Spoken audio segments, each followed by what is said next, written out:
पूज्य गुरु महात्माओं के चरणों में नमन करते हुए विश्व को शांति देने वाले तथागत गौतम बुद्ध जी के चरणों में नमन करते हुए शिक्षा के दूत महात्मा ज्योतिबा फुले, शिक्षा की देवी माता सावित्रीबाई फुले, आरक्षण के दाता छत्रपति साहू जी महाराज, बिरसा मुंडा जी, घाटगे बाबा जी, खैरिया रामा स्वामी जी, मुस्लिम समाज में जन्मे मिसाल में हम कहे जाने मानवर कांशीराम साहब जी के चरणों में कोटि कोटि नमन करते हुए और इस भारत देश की गुलाम जनता को आजाद करने वाले बोधिसत्व के विश्व रत्न बाबा साहब अम्बेडकर जी के चरणों में नमन करते हुए आज लोक सेना के राष्ट्रीय अध्यक्ष मेरे छोटे भाई परम आदरणीय योगेंद्र कुशवाहा जी, हमारे वकील साहब देवेंद्र भैया जी और हमारी रजनी बहन संचालन करने वाले हमारे साथी, और मैं हमारे बीच में हमारे छोटे भाई आर्य समाज पार्टी के जिलाध्यक्ष दीपराज जी को भी मैं क्रांतिकारी सल्यूट करता हूं। और मंच पे आते हमारे छोटे से ज्वालामुखी अनुज भाई को भी मैं चाहूंगा कि मेरी भी आयु इनको लग जाए और इसी प्रकार से पूरी समाज को जगाते रहे। और अनुज भाई के लिए फिर कोटि कोटि मैं कहूंगा कि अगर तथागत मेरी आवाज सुन सकते हैं तो निश्चित ही अनुज भाई को सद्बुद्धि दें और इसी प्रकार से हम और आपको जगाते रहे। साथ ही जैसा कि मुझे मंच से उससे पहले मैं बात खत्म कर दूंगा। साथियों, मैं फिर कहूंगा कि सलूट करता हूं मैं योगेंद्र भाई के लिए। आज पूरे भारत में जिस प्रकार से योगेंद्र भाई ने कुशवाहा समाज को जिंदा किया है, जिस प्रकार से संविधान खत्म हो रहा था, तब मैंने अपनी पुलिस की नौकरी छोड़ के आप लोगों की आवाज उठाने का ये काम किया था। और साथियों में वचन देके जा तो ठीक है, इशारा भी किया तो उनको ये भारत की जमीन कम पड़ जाएगी भागने के लिए, ये मैं चैलेंज कर रहा हूं आप लोगों को। क्योंकि आप लोग अभी सो रहे हैं, अभी आप लोगों को पता नहीं है कि आखिर ये मुट्ठी भर लोग जो अपने आप को मुखपुत्र कहते हैं, ये मुट्ठी भर लोग नहीं जानते कि जिस दिन बहुजन समाज जा गया तो हमारा हाल क्या होगा। साथियों, मैं संक्षेप में आपको बता दूं, आप लोगों ने काफी लोगों ने सुना होगा, खासकर छोटे जो बच्चे यहाँ युवा खड़े हैं, इनने भी बहुत सुना होगा मनुस्मृति मनुस्मृति मनुस्मृति। तो आखिर ये मनुस्मृति है क्या? आखिर मनुस्मृति स्मृति में लिखा क्या है? आखिर बाबा साहब अम्बेडकर ने 25 तारीख को 1927 को मनुस्मृति क्यों जलाई थी? तो साथियों, वे वही मनुस्मृति है जिसके अंतर्गत आज हमें और आपको बराबरी का अधिकार नहीं दिया जा रहा। ये वही मनुस्मृति है जिसके आधार पर हमारी बहन को शौच करने नहीं जाने दिया जा रहा, हमारे लोगों को पानी नहीं दिया जा रहा। साथियों, मैं बात उस समय की कर रहा हूं जब मनु का काला कानून भारतवर्ष में लागू था, जब जिस स्वतंत्रता से देश चलता है। इसी प्रकार से ने असमानता के लिए एक किताब लिखी जिसका नाम मनुस्मृति। वो बहुत अच्छे से जानते थे कि इस बहुजन समाज पे, इस मूल निवासी समाज पे हम कैसे राज करेंगे। तो आपको और हमें इन्हें सबसे पहले जातियों में और वर्ग में बांटा।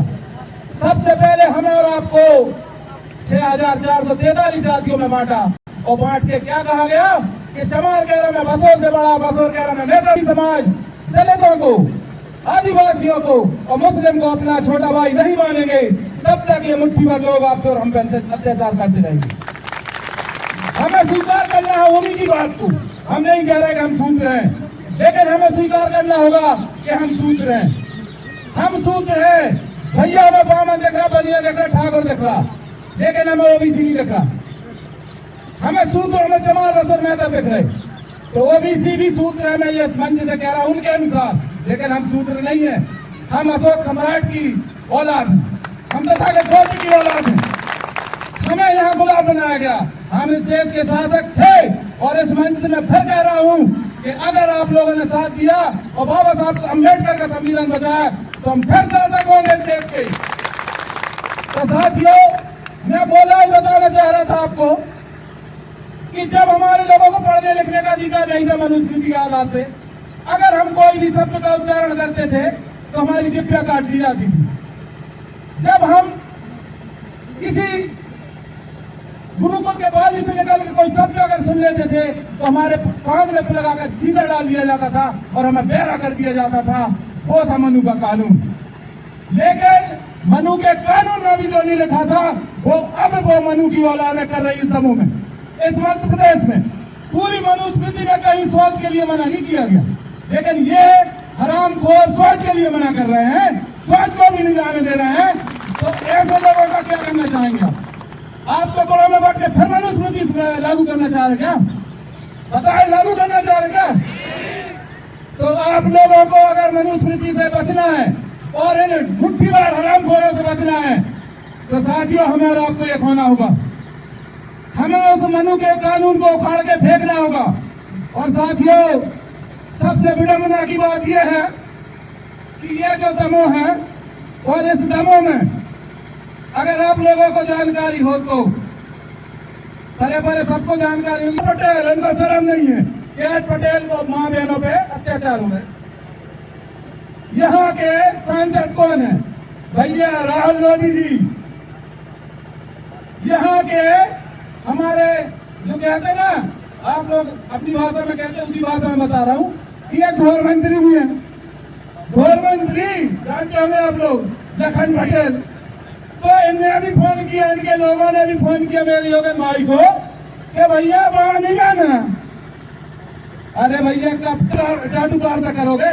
जिस दिन ये समाज जग गया ना तो उनके साथ तो तुम्हें रहने मिलना ही नहीं है। तो साथियों, मैं निवेदन कर रहा हूँ इस मंच के माध्यम से, मेरी बहन के लिए मैं निरंतर देख रहा हूँ। पिछली 16 तारीख को मुझे डिटेन किया गया, मेरा प्रोग्राम नहीं है। तो साथियों, मैं निवेदन कर रहा हूँ इस मंच के माध्यम से, मेरी बहन के लिए मैं निरंतर देख रहा हूँ। पिछली 16 तारीख को मुझे डिटेन किया गया, मेरा प्रोग्राम ऑलरेडी पथरिया में था, मैं नहीं आ पाया, लेकिन इस बार मैं आया।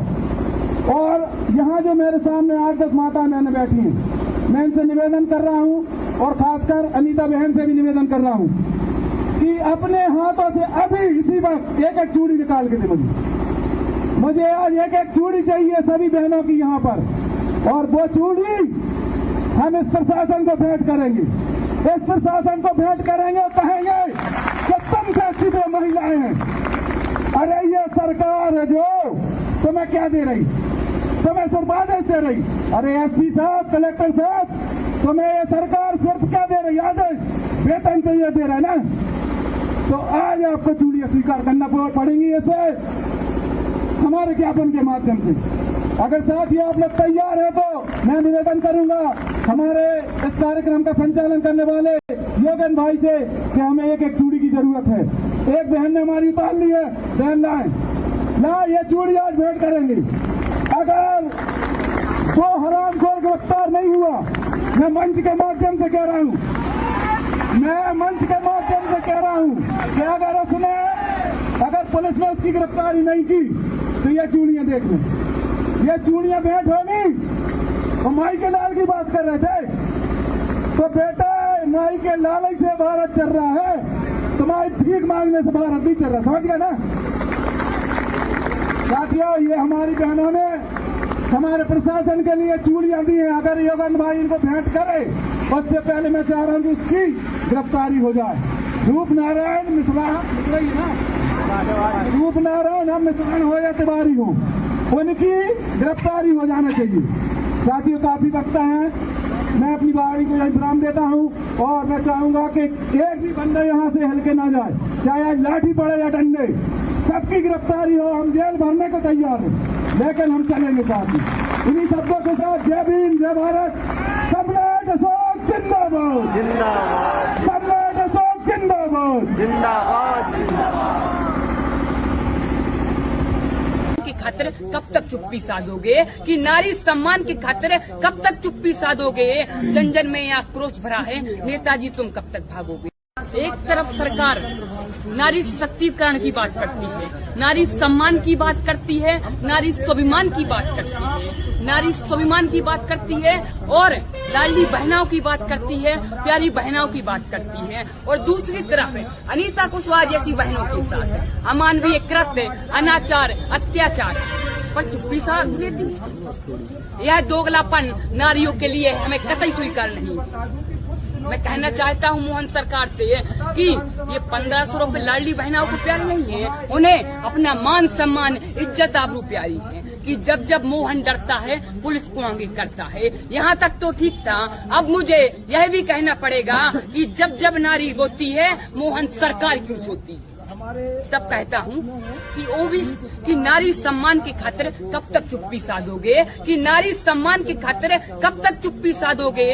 जन जन में आक्रोश भरा है, नेताजी तुम कब तक भागोगे। नेताओं से कहता हूँ कि नारी सम्मान की खातिर कब तक चुप्पी साधोगे।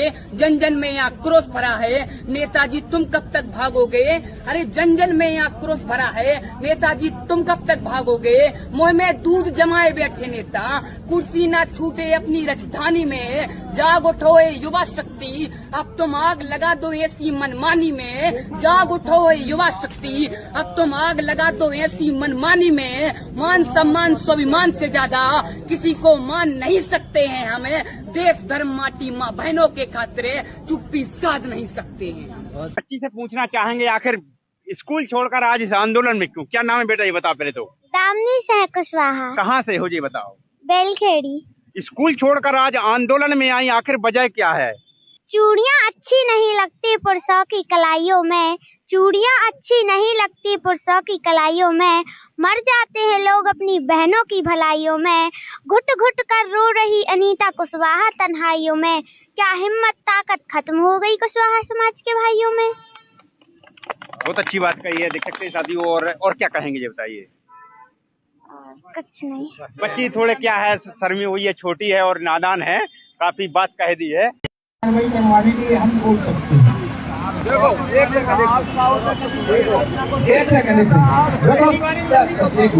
बात हो गई ना, बात कर रहे हैं कि राज्य शासन को पत्र दे दिया है, पत्र का जवाब नहीं आया है।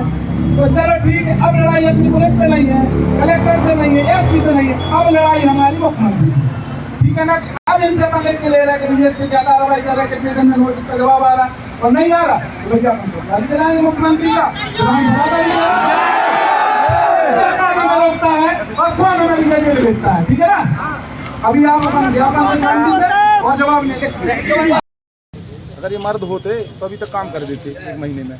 ये महिला की शेर नहीं होती, लेकिन कोशिश ये रहेगी कि जो थर्ड लिंग होता हम तो उनको वही समझते हैं। ज्ञापन किनके हाथों में सौंपा गया? अपने अपर कलेक्टर साहब थे, उनके हाथ में ज्ञापन सौंपा गया है। उन्हीं से आश्वासन हमने जो दिया है तो उसमें निश्चित है कि हम लोगों ने जो बात कही दमोबंद की, तो इसमें चाहे बहुजन समाज पार्टी हो, चाहे सपा हो, समाजवादी पार्टी, चाहे आजाद समाज पार्टी हो, और जितने भी बहुजनों की बात करते वो सभी दल 7 दिन बाद इस दमों को बंद करेंगे और बंद में हम लोगों को सबका सहयोग है। क्या कहेंगे बेटा?